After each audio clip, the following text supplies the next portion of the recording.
Hola, mi nombre es Valeria Marulanda y comenzaremos hablando sobre la metamorfosis de Frederick. Entendiendo que la labor del maestro no se limita a la transmisión de conocimientos, es ante todo un acto de transformación. Frederick, en su metáfora de las tres metamorfosis del espíritu, describe el proceso mediante el cual el ser humano evoluciona desde la sumisión hasta la creación de nuevos valores. Como lo mencioné anteriormente, Frederick nos habla de tres etapas en la evolución del espíritu: el camello, el león y el niño. El camello simboliza la obediencia y la carga de la tradición. El espíritu es el que acepta las normas impuestas sin cuestionarlas, que soporta el peso de la historia sin intentar modificarla. En el ámbito educativo, esta figura representa al maestro que sigue métodos tradicionales sin preguntarse por su eficiencia, que enseña por qué así se ha hecho siempre y que no desafía las estructuras del sistema.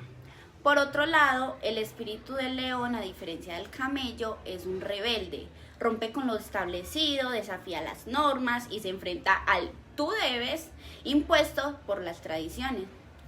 El maestro en esta transformación implica cuestionar el sistema educativo, reflexionar sobre los métodos de enseñanza y buscar nuevas formas de acercar el conocimiento a los niños.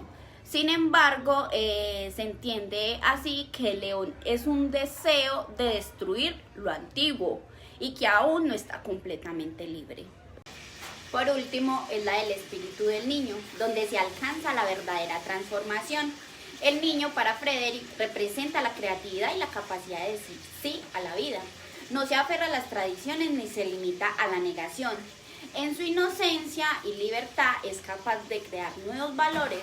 Es por esto que el maestro debe aspirar a esta transformación, más allá de ser un transmisor del conocimiento, debe convertirse en un creador de nuevas formas de enseñanza, en un facilitador de experiencias que permitan a los niños construir su propio aprendizaje.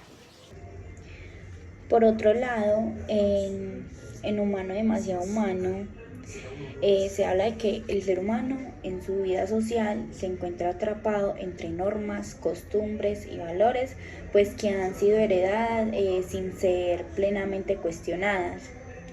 En Humano, demasiado humano, nos invita a ver más allá de esas estructuras impuestas, a comprender cómo los valores sociales no son realidades, sino creaciones humanas sujetas a cambio y a que cada una de las personas lo puedan reinterpretar.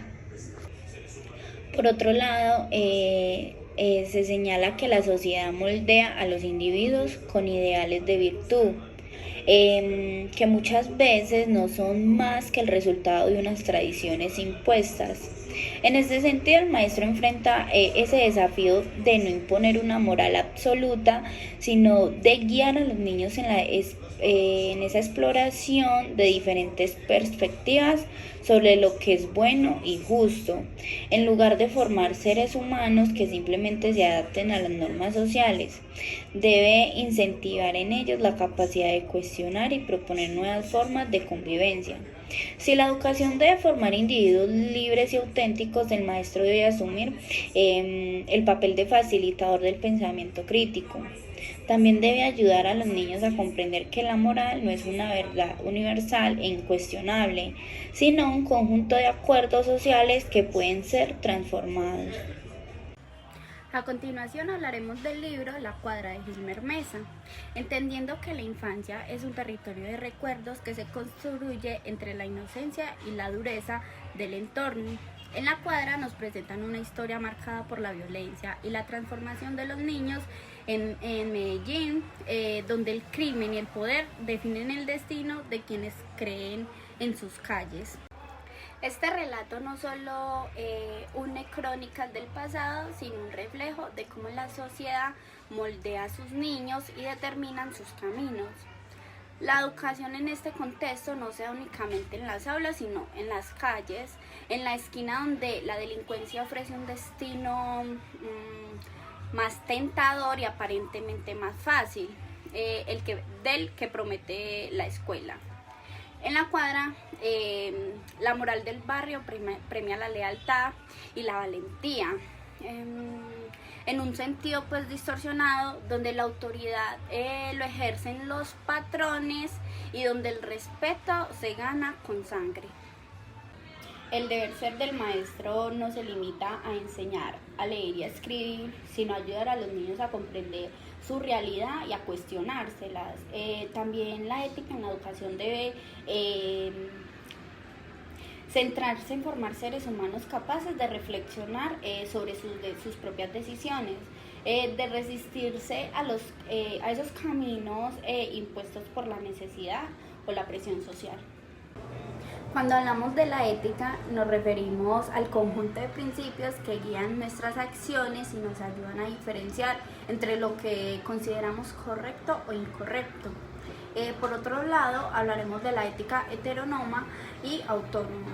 En la ética heteronoma, esta se basa en normas y valores que provienen de una autoridad externa, es decir, las personas actúan en función de las reglas establecidas por la sociedad, la religión, la cultura o las leyes.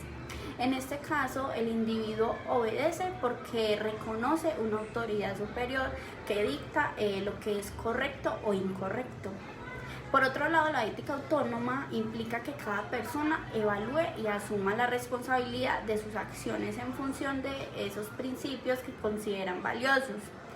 Una persona con ética autónoma no sigue una norma solo porque alguien se la dice, sino que comprende su significado y está convencida de su valor.